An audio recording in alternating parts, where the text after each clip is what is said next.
Strategies, we hit another principle which you can use as part of your checklist. Is this the right kind of application for this move in the kata? And this week we just look at a simple rule, which is to say that if you're hitting something hard, it might be best to use a soft weapon. And if we're hitting something soft, it might be best to use a hard weapon. So we briefly mentioned bone-on-bone contact last week.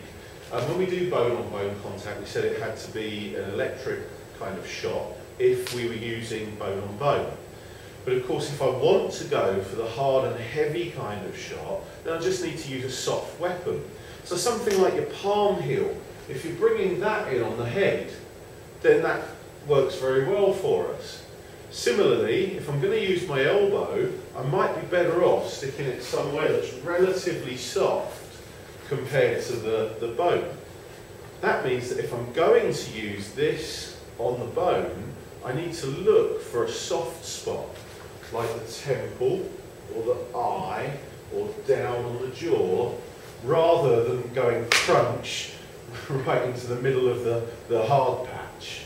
Right? So if I've got the option, I mean, in the end, whatever comes out, comes out. But if I've got the option, I'm going to train to hit soft targets with the hard weapons, and I'm going to train to hit hard targets with the soft weapons.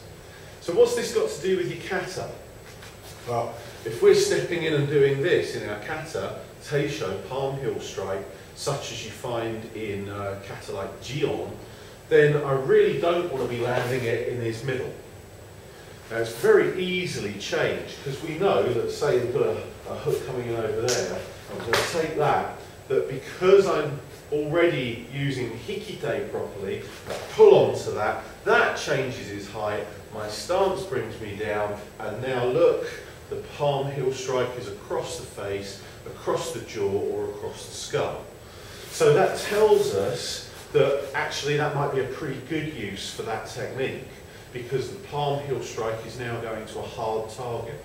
It certainly stands us a little more sense than saying that the palm heel strike is going to come in here, which is relatively soft to soft. We want to look for soft to hard.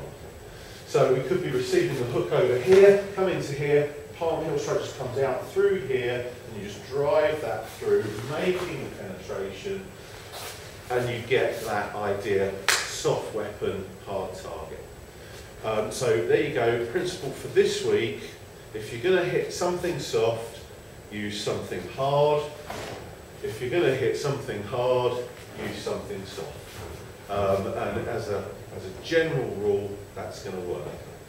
Exceptions, things like, is the edge of your hand for shuto a soft weapon? Well, yeah, pretty much.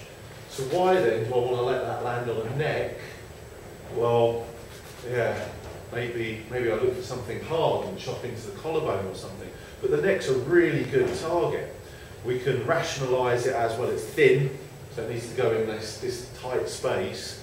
But we can also say, remember what we said about the heavy hand principle and why we covered that one first.